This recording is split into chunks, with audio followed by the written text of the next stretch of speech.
Pessoal, acabou a espera. Chegou a hora de ver o Flamengo de Tite em campo. É hoje, é nessa quinta-feira, é às 19 horas, estádio do Mineirão. Flamengo e Cruzeiro, Cruzeiro e Flamengo. E a torcida finalmente vai poder ver em campo esse novo Flamengo, esse novo rubro-negro aí do Tite. É verdade que é o início de trabalho ainda, mas a expectativa está lá no alto. Então, se tem jogo, tem pré-jogo aqui no canal falando de tática. Então, deixa o like agora no vídeo. Não esquece de deixar o seu like agora. Se você não for inscrito no canal, se inscreve, porque eu vou rodar a vinheta e na volta vamos falar de tática?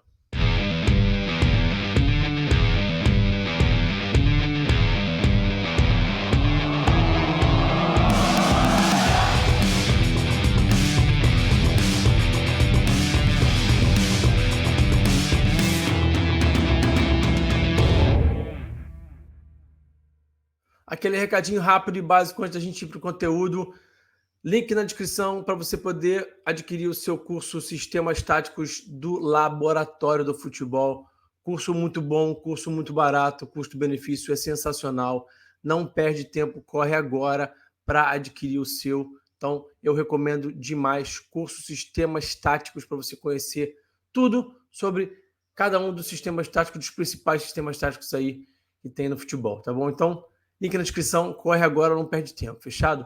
Vamos falar sobre esse Flamengo e Cruzeiro, Cruzeiro e Flamengo, estreia do Adenor Bach, o Tite, como treinador do Flamengo. Vamos para o conteúdo. Então, vamos falar um pouquinho desse Cruzeiro, depois a gente vai falar das escalações, depois nós vamos para os vídeos, né? Tradicionais vídeos aqui do canal falando de tática. Bom, Cruzeiro é o 13º colocado com 31 pontos, a 4 da zona de rebaixamento. Se perder do Flamengo, fica numa situação delicada, tá? Tá em estado de alerta. Venceu só um dos últimos 5 jogos, não vive boa fase. É o segundo pior ataque do Campeonato Brasileiro, só tem 24 gols marcados. O Flamengo tem 38. Fez 7 gols de cabeça e 5 de escanteios. Isso é algo que o Flamengo tem que ficar atento. A gente vai ver isso nos vídeos daqui a pouquinho, tá? Só marcou 3 vezes de fora da área. O time que finaliza pouco e finaliza pouco também de média distância, beleza? Cruzeiro é a terceira melhor defesa do campeonato, com 22 gols sofridos. O Flamengo sofreu 31, então o Cruzeiro é um time que faz poucos gols, mas também sofre poucos gols, tá? Finalizou 324 vezes e curioso que esse número é idêntico ao do Flamengo. Os dois times tiveram o mesmo número de finalizações no Campeonato Brasileiro até agora. Achei curioso e resolvi trazer aqui para vocês. São dois times que finalizam pouco, eles estão ali mais ou menos em 11º, 12º no ranking de quem mais finaliza no campeonato, tá? Então são dois times que finalizam pouco, né? É o sexto time que mais cruza bolas na área, né? E é o terceiro que mais cruza pelo lado esquerdo, muito por conta do Marlon, que é um destaque da equipe. A gente vai falar um pouquinho sobre o Marlon já também. Segundo, em escanteios a favor, a equipe que cruza muito acaba tendo muito rebatida da zaga para fora, o goleiro espalma a bola para fora, a bola bate no zagueiro e sai, então tem muita situação de escanteio por conta disso também, né? É o quarto time que mais perde a bola, um time que não cuida muito bem da bola. É o sétimo na intensidade do desafio. A intensidade do desafio é aquela estatística, sempre vale lembrar aqui para quem não está acompanhando sempre o canal, quem não está por dentro ou quem não se lembra, é uma estatística que mede o seguinte: quantidade de ações defensivas que você tem por minuto de posse de bola do seu adversário. Então, é o sétimo time que tem mais ações defensivas a cada minuto de posse de bola do seu adversário. O que são as ações defensivas? Já são as rebatidas, são as interceptações, são os desarmes, são os cortes, são ações defensivas de uma forma geral, tá? É o sexto no PPDA. O PPDA também é uma estatística muito específica, vale sempre a gente explicar também de novo. Passes por posse de bola do adversário. Então, é o sexto time que menos permite passes por posse de bola do adversário. O que isso quer dizer? Que o Cruzeiro é um time que marca agressivo, marca bem forte, né? Isso também explica muito por que o time sofre pouco gol, né? É o sexto em faltas cometidas, então é um time que acaba usando desses recursos também para parar o adversário. E falando um pouquinho agora sobre construção, sobre a forma como é que o time constrói, né? Como é que o time progride no campo de jogo, é o quarto em passes longos e é o terceiro em acerto de passes longos. Então o time faz muito passe longo e também acerta muito esses passes longos. Então é uma construção muito direta essa construção do Cruzeiro. É um time que gosta de jogar muito com passe direto, com passe longo, com contra-ataque. Não é um time que fica rodando muito a posse e constrói curto, não, tá? É o quinto em passes progressivos, como eu falei, né? Sempre direto, sempre em direção ao gol. Dois destaques individuais aqui rapidamente, é o Bruno Rodrigues, que deve estar em campo no jogo de hoje, o terceiro em arrancadas no Campeonato Brasileiro e o quinto em finalizações de fora da área. Bruno Rodrigues é um baita de um chuta-chuta aí. E o Marlon, né, como eu já tinha mencionado, lateral esquerdo do Cruzeiro, segundo em cruzamentos no Campeonato Brasileiro, terceiro em passes decisivos, pega muito bem na bola, boa visão de jogo, e também é o quarto em passes progressivos, tá? Então, é um jogador para o Flamengo ficar atento, né, quando ele for subir, quando ele for atacar, né? Vale lembrar que esses dois jogadores foram os dois jogadores que construíram o gol do Cruzeiro no confronto no Maracanã, naquele 1-1, né, no primeiro turno. Eles tabelaram, o Marlon acertou um chute improvável, fez um golaço, então é uma situação que o Flamengo tem que ficar atento ali naquele setor. Wesley, quem estiver por ali, defendendo por ali, Pulgar, Ribeiro. Então, tem que fechar bem a linha de passe ali, tem que ficar bem atento com essa boa relação socioafetiva que os dois jogadores têm e com o talento deles também, tá? Vamos para as escalações. A escalação prévia do Flamengo já saiu aí nos sites de notícia de uma forma geral. Rossi, Wesley, Fabrício Bruno, Léo Pereira, Ayrton Lucas, Thiago Maia, Pulgar, Gerson, Everton Ribeiro, Bruno Henrique e Pedro. E aí a pergunta que fica é, qual é o campinho base, né? O Flamengo vai de 4-4-2, como eu coloquei aí? Pode ser que sim, né? Com o Ribeiro e com o Gerson como dois meias, né?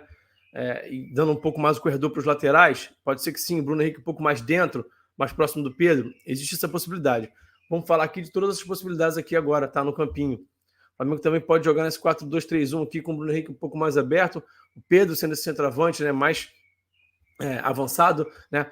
E o Gerson sendo esse cara de corredor central, fazendo um pouco da função que o Arrascaeta está mais acostumado a fazer, né?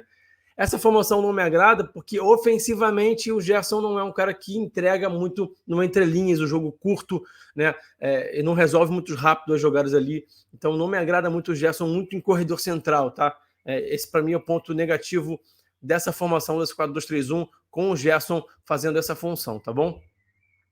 Pode ser também que a gente veja um tripé, acho menos provável, mas vou colocar aqui para a gente poder ter todas as opções na mesa e poder analisar isso na hora que o jogo começar. Thiago Maia pode ser esse primeiro volante, um pouquinho mais recuado. Você pode ter o Pulgar e o Gerson um pouquinho mais avançados, né? Como esses médios, como esses meio-campistas um pouco mais avançados e alinhados, e o Ribeiro sendo um cara um pouco mais avançado no corredor central. Também tem um problema do Ribeiro ser esse cara do corredor central, que ele também não se sente tão confortável. A gente sabe que o Ribeiro funciona muito melhor fazendo movimento de fora para dentro, da direita para dentro, né? Funcionando muito ali com o Wesley. Então, acho pouco provável também, tá? Mas tá aí essa opção para a gente poder observar. E também a opção de você trocar aí essas posições desses jogadores, né? O Pulgar ser o primeiro, o Thiago Maia está um pouco mais avançado para esse lado esquerdo, o Ribeiro vinha aqui fazer o tripé junto com esses dois jogadores, e o Gerson está um pouco mais avançado no corredor central, e aí sempre a gente vai ter essa dupla de ataque aqui, Bruno Henrique e Pedro, né? Tanto no 4-4-2 quanto nesse 4-3-1-2, nessa formação aqui, com o tripé de meio, né? Bom, como é que o Flamengo pode construir, pode começar as suas jogadas? Vamos olhar aqui um pouquinho. Primeira fase de construção pode acontecer nesse 4-2-3-1, tá? Com o Thiago Maia e o Pulgar mais alinhados, tá? O Bruno Henrique um pouco mais dentro, dando opção de passe, né? O Gerson em corredor central, o Ribeiro um pouco mais à direita, tá? Essa é uma opção de construção. A outra seria o Thiago Maia se juntar aos zagueiros, o Flamengo ter esse 3-2-4-1, quase esse 3-2-5 tão falado aí, né? Com o Ayrton Lucas, de repente, fazendo esse papel mais de um volante, mais dentro, junto com o Pulgar, o Thiago Maia, como eu já falei, no meio dos zagueiros, série de 3, né? E o Wesley mais espetado, dando amplitude, também é uma opção. E a gente só vai saber quando, de fato, o jogo começar e a bola rolar, né? O bloco alto do Flamengo pode ser que a gente veja essa estrutura aqui, parecido com o que o Flamengo fez no jogo contra o São Paulo. Como é que funciona esse bloco alto aqui, né? Os dois atacantes não ficam muito próximos, eles se afastam um pouquinho, como vocês estão vendo aí no campinho, ofertam o centro do campo para o adversário justamente para ele ser obrigado a fazer esse tipo de passe aqui dentro. E aí, o que acontece? Os dois volantes sobem, né, para poder desarmar. São dois jogadores que saltam muito bem pressão, são dois jogadores que são muito agressivos nas suas abordagens, né, nos seus desarmes. Então, o Flamengo fez isso quando o São Paulo funcionou bem, né?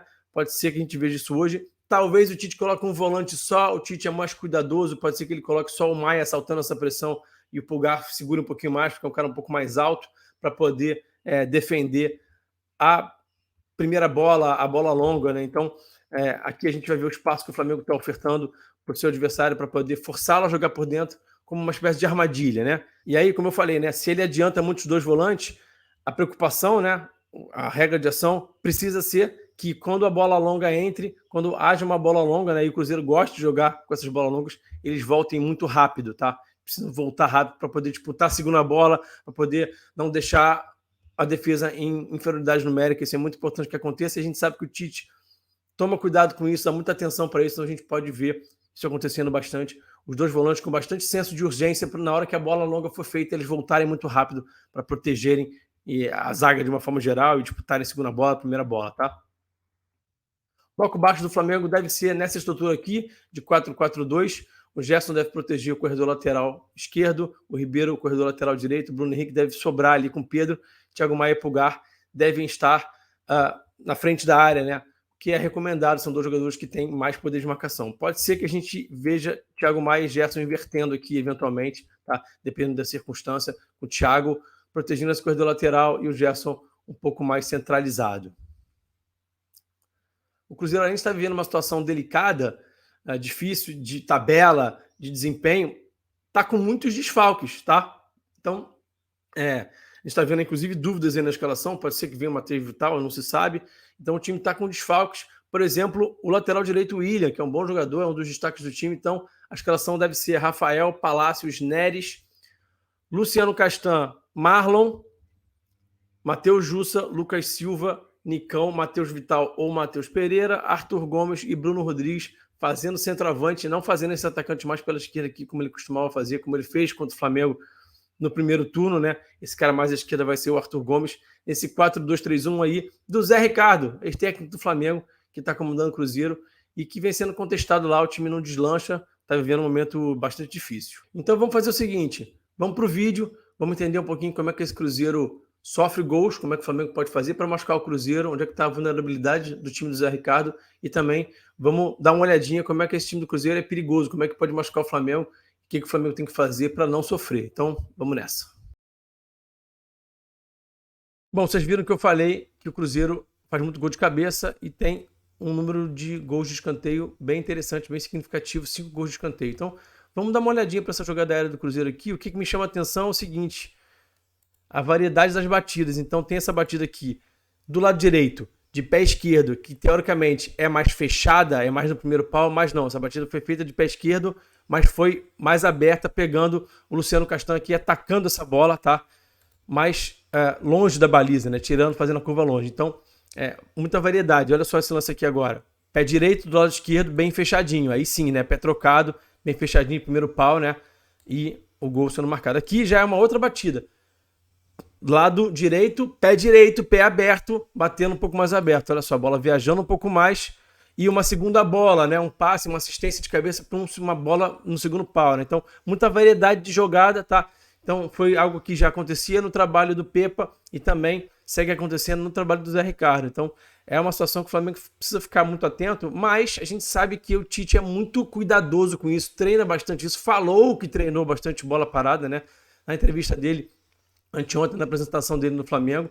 Então, assim, é algo que tem que ser realmente observado com carinho, com cuidado. Dá para perceber que o Cruzeiro é forte nisso, mas ao mesmo tempo a gente sabe que o Tite é muito cuidadoso com isso e deve ter treinado bastante isso, até porque a sua equipe lá, seus analistas, com certeza fizeram o dever de casa e viram que é uma virtude do time do Cruzeiro. Então, mais uma batida agora, de novo, de pé direito, pelo lado direito, aberta, e agora finalizando com o pé, né? E aqui uma jogadinha ensaiada. Então, mais um tipo de escanteio, né? Então, as batidas são variadas. Tem uma jogadinha curtinha também, como essa aqui que a gente vai ver, tá? Lá no segundo pau de novo, tá? A maioria no segundo pau, a maioria batida mais longa, mais a bola viajando, né? Só uma mais fechada. Então, é algo pra gente observar, porque realmente é uma fortaleza do Cruzeiro. Vamos ver agora como é que esse time do Cruzeiro sofre gol, como é que o Flamengo pode fazer para machucar a equipe do Zé Ricardo. Então, vamos lá. Tem algumas situações aqui pra gente observar.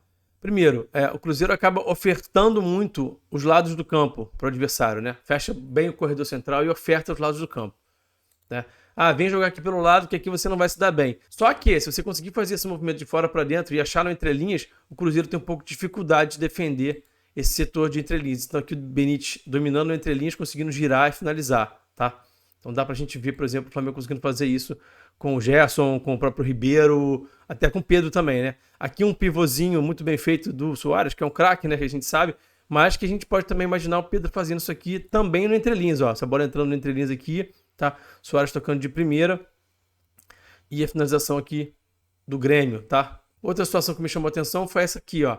o ataque às costas da última linha, tá? Tabelar e atacar as costas da última linha. Então a gente pode ver o Wesley fazendo isso aqui, a gente pode ver o próprio Gerson fazendo isso aqui, tá? O Cruzeiro tem um pouquinho de dificuldade nesse tipo de jogada aqui, ó. Tabelou, atacou nas costas, o passe entrou e machucou, tá? E aqui a situação de cruzamento no Marlon, tá? Então o Marlon, ao mesmo tempo que ele é uma arma ofensiva do time, ele também é uma fragilidade defensiva. Ele é um jogador que sobe muito pro ataque, tem muitas virtudes, pega muito bem na bola, cruza muito bem, mas ao mesmo tempo defensivamente é um pouquinho frágil, então tem um pouquinho de dificuldade, por exemplo, nesse lance aqui, ó. Vou passar esse lance aqui, exatamente aqui, eu quero mostrar para vocês. Aqui é o momento que ele perde a referência do adversário, né? O adversário dá uma travada na corrida, muda de direção, ele perde a referência, não consegue estar próximo, não consegue manter uma distância próxima, essa bola entra e o adversário consegue cabecear, consegue tomar a frente dele. Então o Marlon tem um pouquinho de dificuldade com isso. O Cruzeiro tem um pouquinho de dificuldade também, às vezes, com essas bolas paradas, com esses cruzamentos de falta lateral, tá? E isso é uma coisa que o Flamengo vai muito bem, vinha bem com o São Paulo, né? E deve continuar fazendo muito bem com o Tite. O Tite também gosta muito desse tipo de jogada, dá muita atenção para isso, tá? Então vamos ver aqui mais uma aqui. Cruzamento na área e o Cruzeiro não conseguindo defender, segunda bola aqui, né? Não conseguindo disputar. Tem um pouquinho de falha individual também, algumas falhas, um pouco de perda de foco dos atletas de uma forma geral, tá? E aqui uma jogada que o Flamengo também gosta de fazer, que é esse cruzamento do lado oposto, que é de novo o ataque às costas da última linha, né? E de novo no Marlon, tá? O Marlon com dificuldade de conseguir defender, de conseguir perceber, de ter senso de urgência, de correr para trás ou de deixar impedimento. Bola bem nas costas dele, ó. O Atlético Paranaense conseguindo fazer esse gol aqui, tá? E aqui a gente vai ver mais uma situação com o Marlon, que foi o gol do Flamengo no primeiro turno, que foi o Wesley aqui nesse 1 contra 1 com ele fazendo uma abordagem bem ruim, né? O Wesley conseguindo vencer o duelo e cruzar para o Ayrton Lucas. Então, o Marlon realmente é um elo fraco defensivo aí, então vale a pena o Flamengo investir bastante nesse lado direito, ter o Everton Ribeiro por ali, ter o Wesley, eventualmente o Gerson vir fazer esse movimento aqui mais pro lado direito também, gerar superioridade numérica, gerar superioridade qualitativa, né? Pode ver o Pulgar trabalhando por ali também. Então, é um lado que eu acredito que o Flamengo vai se dar bem na hora de atacar o Cruzeiro, tá? Esse foi o pré-jogo, muita expectativa, Flamengo de Tite finalmente em campo, então chegou a hora, vamos assistir. Se você quiser ouvir os meus comentários táticos durante a partida, vira membro do canal, muito fácil. Clica aqui em Seja Membro, que a gente tem um canal lá de WhatsApp em que eu faço meus apontamentos táticos, fico mandando áudio lá durante o jogo, tá? Então é bem bacana, a galera tá curtindo bastante, então é só virar membro, você ajuda o canal a crescer e ainda tem um benefício muito legal de volta, que é a transmissão tática aqui do canal Falando de Tática, fechado? Deixe nos comentários quanto é que você acha que vai ser o jogo, deixe nos comentários que formação é essa que você acha que o Flamengo vai entrar, vai ser 4-4-2, 4-2-3-1, vai ser o 4-3-1-2, como é que você acha que o Flamengo vai atacar, como é que você acha que o Flamengo vai defender, o que você acha que vai acontecer taticamente nessa partida? Comenta aqui, não deixe de comentar não, que é sempre muito bom ter a participação de vocês aqui nos comentários, fechado? Obrigado mais uma vez pela parceria, pela audiência, tamo junto, até o próximo vídeo, um abraço e eu fui!